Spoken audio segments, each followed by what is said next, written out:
This is Raul Ramirez of the Catch Wrestling Alliance, where we help you elevate your grappling, and together we keep real wrestling alive. Thank you very much for listening or watching, whether it be our YouTube channel or Twitch or any podcast platform that exists. I think we should be on most, if not all of them.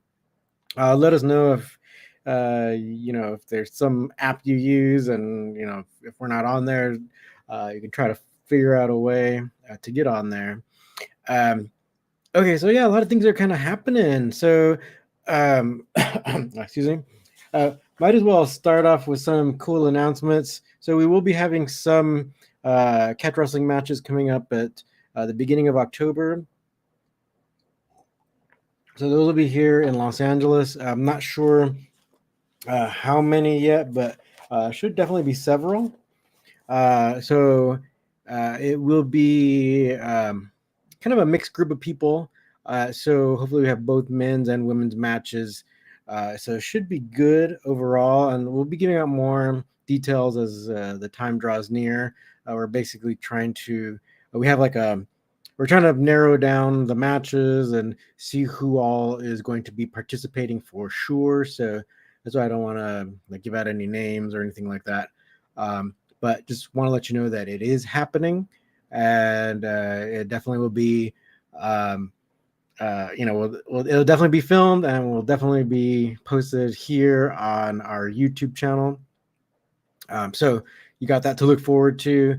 Also, within the next few weeks, we will be starting our catch wrestling class again at UCLA. So for those of you who are UCLA students, feel free to join. I think there's also like a all martial art, all inclusive pass that you can get at UCLA. So you can take all the different martial art classes, see which one you like. But if you do that, you can also take our Chinese wrestling class. So that's going to be a new thing that they have me teach at UCLA. So the Chinese wrestling, so it's like the jacket wrestling. No need to buy a jacket or anything like that. It's never mandatory.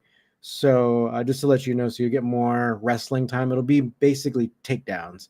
So you get more time to work on takedowns if you're a UCLA student, or if you have any access to the gym there, so you can enroll. And we have like that, like I just said, we have that martial arts pass. So I want to throw that out there, so you'll have all this extra time to train. But if not, we have our weekly class that's always going on at Fight Science MMA. So that's in the mid-city area of Los Angeles. So it's like right smack dab in the middle. So it should be pretty easy to find. We're on Washington Boulevard. You're always welcome to drop in. You don't have to join the gym if you don't want. We're there. You just pay like a drop-in fee. So yeah, there's all these different options. If you're nowhere near Los Angeles and all that, feel free to join our online academy, which is pretty great. We have it's called the CWA Academy. That's on our website. We have a really great like new app part that's part of it, the community part. So I'm always posting videos on there.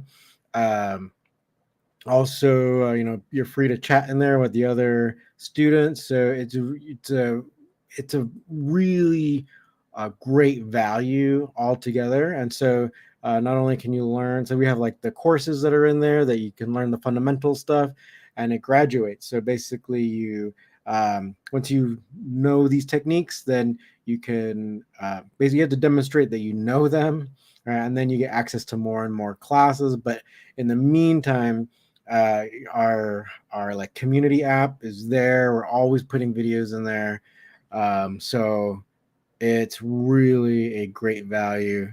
Oh, also too, I always forget to mention this, but they're not an official sponsor. But if you want, we have like a link for Kajabi, so that's like the platform that we use. Also, so like if you're like if you know about a specific subject and you want to start teaching it online, you can use our link in the description. And if you join, then you can basically put your classes online as well.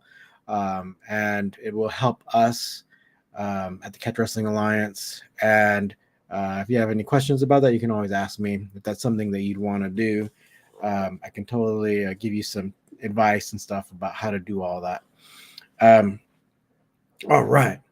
So, with that being said, let's go ahead and get to the main subject of our podcast here. So, the toe hold, right? So, in catch wrestling, the toe hold, or even a lot of what we nowadays call submission holds, we're seen a little bit differently than the way they are now. So, I think that confuses a lot of people. It seems to confuse even a lot of historians.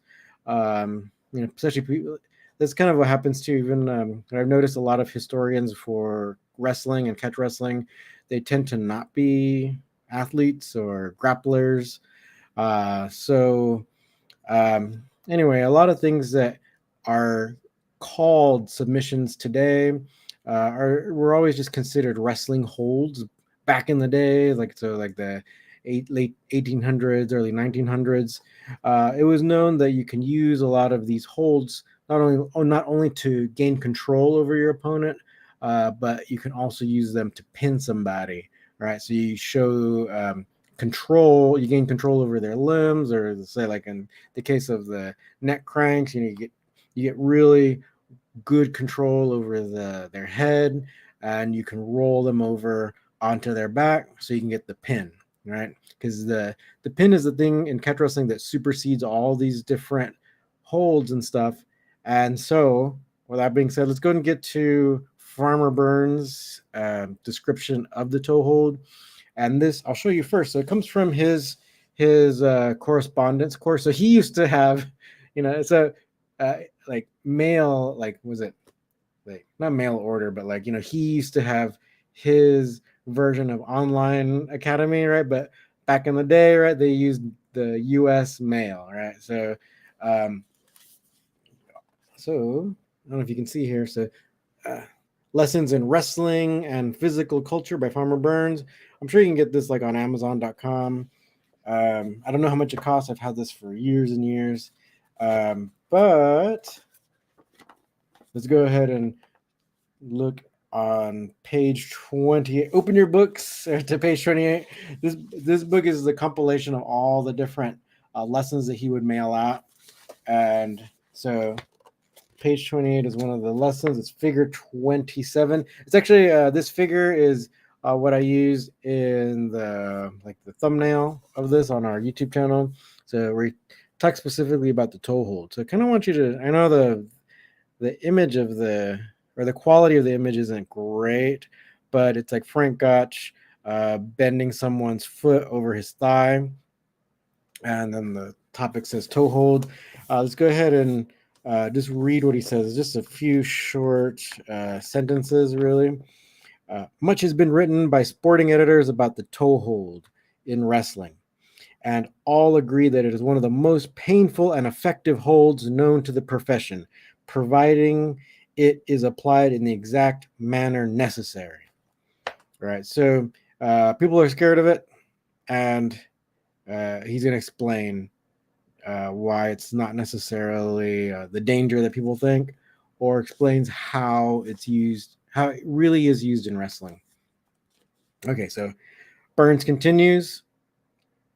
There are many variations. Gotch and Burns use at least 17 distinct forms of it, yet few wrestlers know how. Note in the picture that Frank Gotch is astride his opponent's body, has the leg bent upwards and at a sharp angle, the ankle twisted, and the toes powerfully grasped in both hands. The opponent is absolutely helpless. Gotch could break his legs or ankle at will.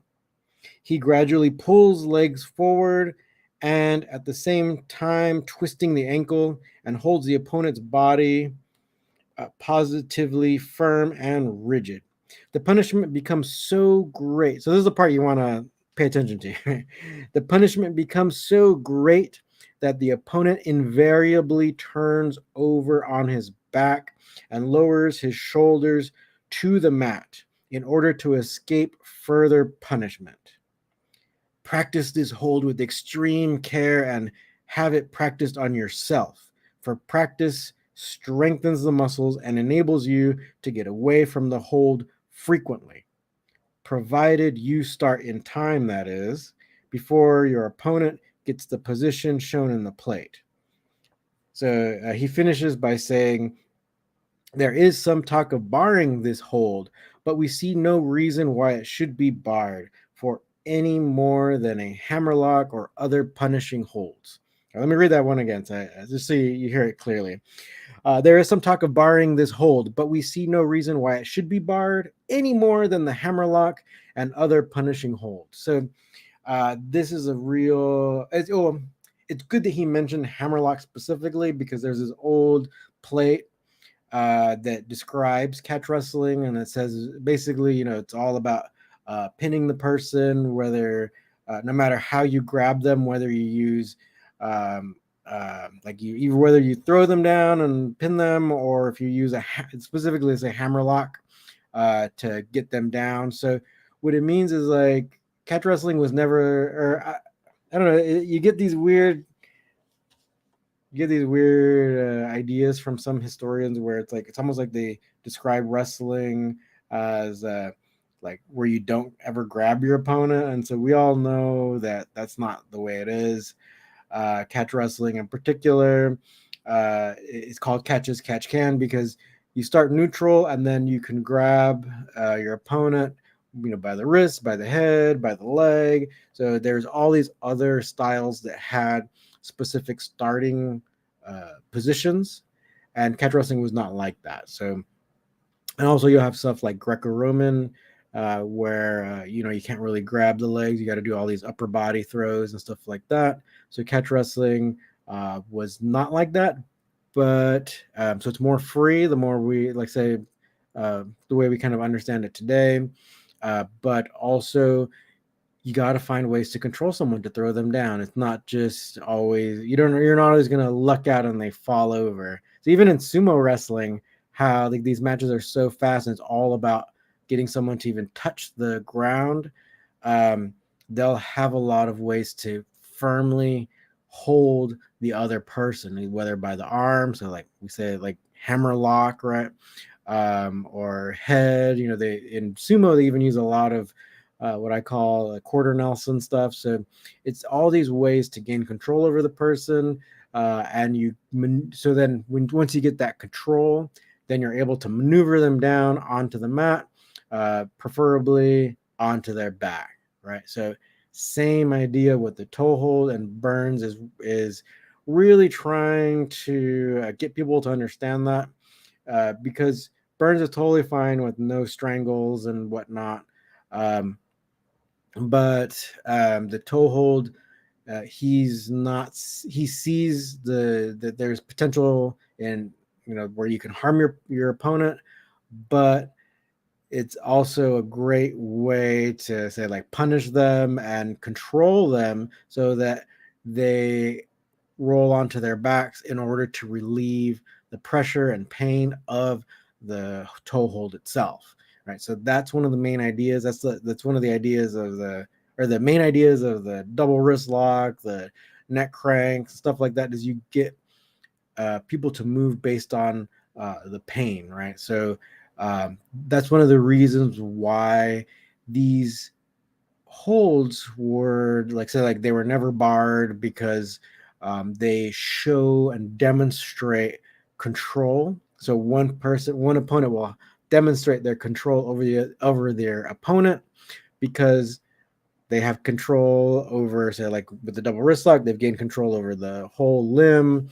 And in this case, Frank Gotch famously was able to gain control over his opponents by using the toe hold, right? And so I should have prepared some of these images, right? Because there's like the really famous one of Frank Gotch on the cover of the Police Gazette, where he would get his famous Gotch toe hold. So one of the many variations that Burns mentions, where you get the toe hold and Frank would lift the opponent's legs off of the mat.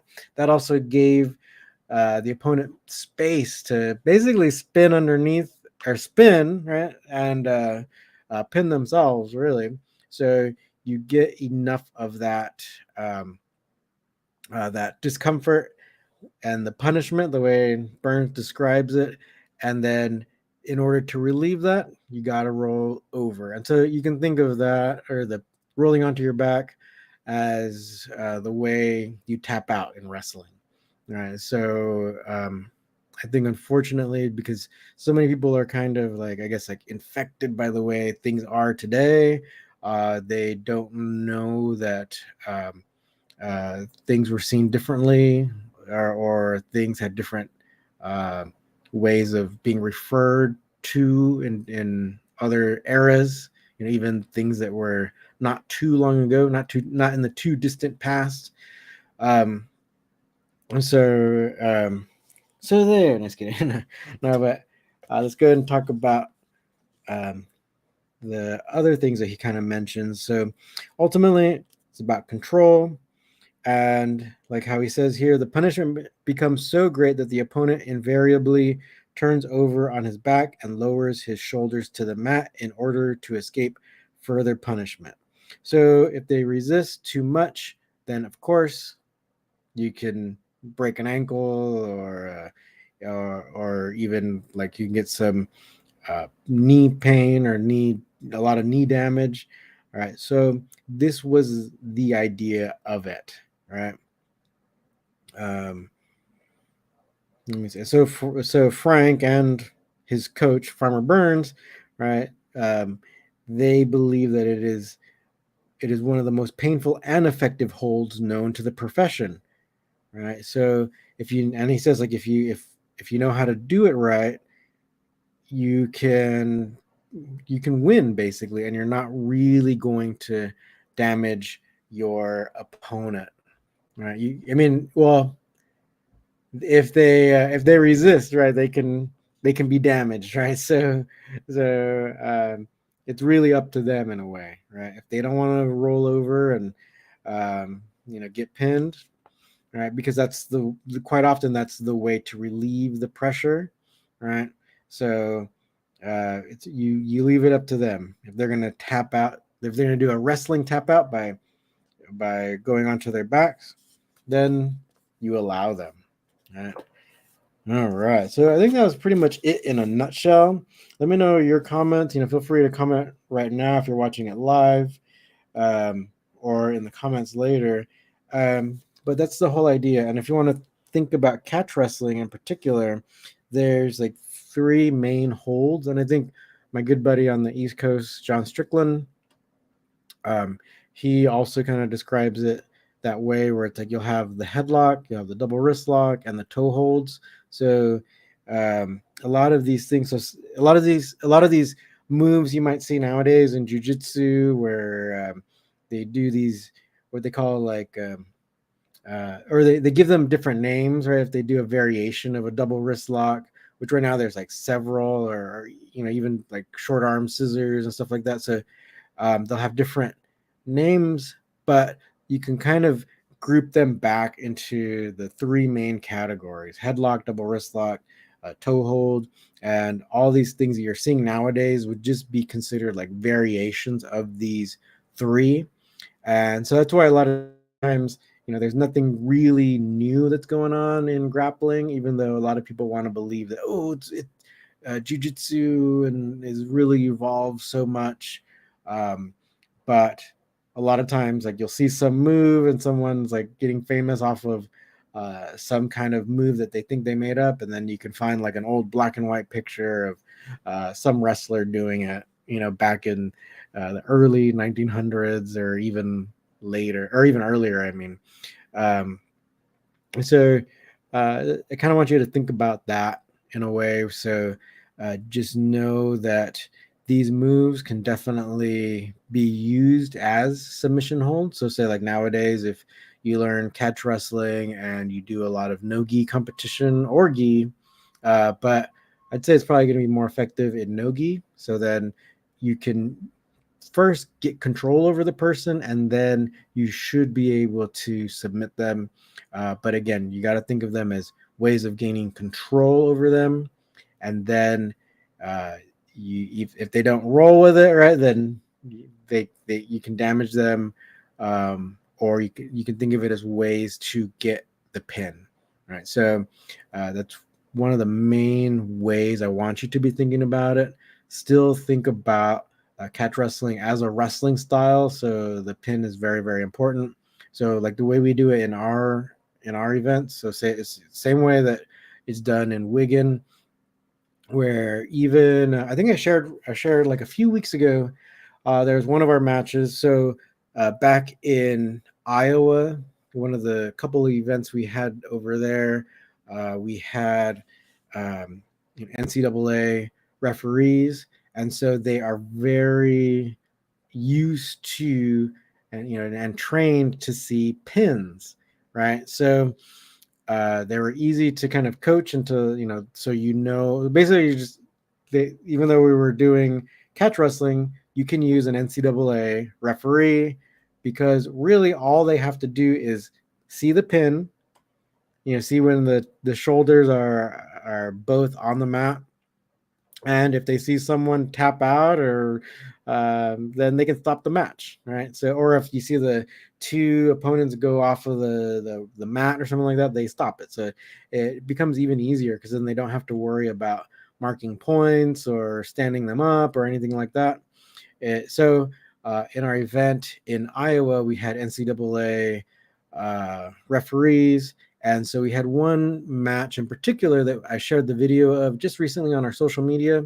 So you can see it on our YouTube channel, on our shorts and stuff, as Anthony Pachek versus Johnny Boyd. So when Anthony got close to Johnny put Anthony in a double wrist lock, and he tried to hang on to it and try to maneuver it, but Anthony was able to roll Johnny onto his shoulders, and our great ref saw two blades or two shoulders on the mat at the same time and calls the pin. So that is catch wrestling, basically. So you're not going to like I think we've seen different people try to do these different versions where you can be on your back for a long time or whatever, or if you're in a submission hold, then the pin doesn't count. No, that's not like catch wrestling. And even in many ways that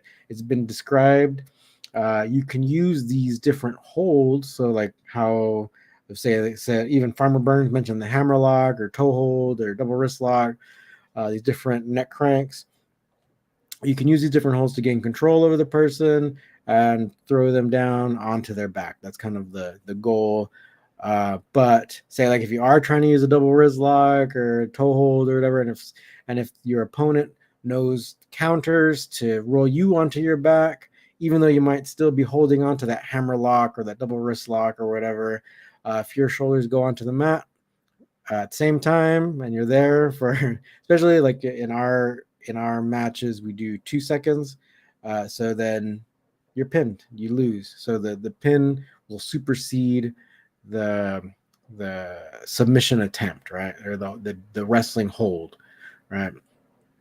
So actually look out for that in our upcoming matches, in our upcoming events. But you can also look back at that on our different we have different playlists, and I think I try to make sure that all the matches are in one giant match playlist on our YouTube channel. So feel free to look at that. I think it's good that we were able to have NCAA referees, because they were just so used to doing their own thing, but with regards to marking points and whatnot. But I think it was like a joy for them, or not necessarily a joy, but like made it easier for them to do their job, because like they just had to watch out for pins and just make sure that no one was getting injured or whatever. So hopefully you got the idea of like how catch wrestling, or how to approach these holds in catch wrestling. A lot of it's really based on controlling and restraining the person, maneuvering their body to pin them, and you can always use them as submission holds, especially nowadays in modern grappling, modern no-gi.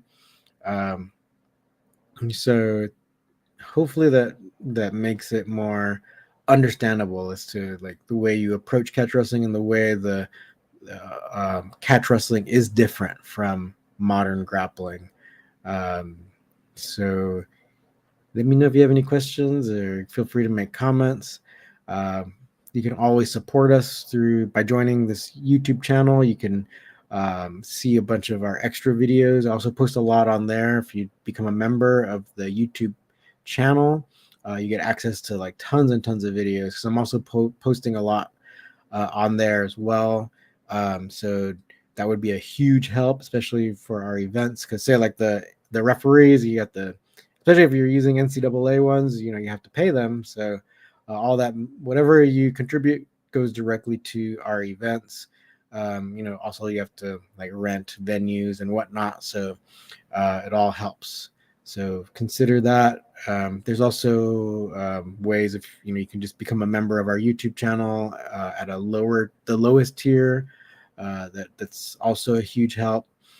So because all that goes again, like I said, goes towards our events. So it would it would be a huge help. So thank you in advance. So yeah, consider that. Also, again, we also have the classes at UCLA, Fight Science MMA, and online on our YouTube channel, CWA Academy. If you need anything specifically, we can also do one-on-one coaching sessions, so we can go over. So use my expertise, right? So if you need anything with regards to strength and conditioning, coaching catch wrestling, coaching. Even like say like mindset stuff or whatever, feel free to use my expertise. I have like a PhD and I'm a physician, and I've worked in gyms for you know, over 10 years. So I'm here for you. So we have all that information on our website, catchwrestlingalliance.com. All right. So guess we'll catch you next time.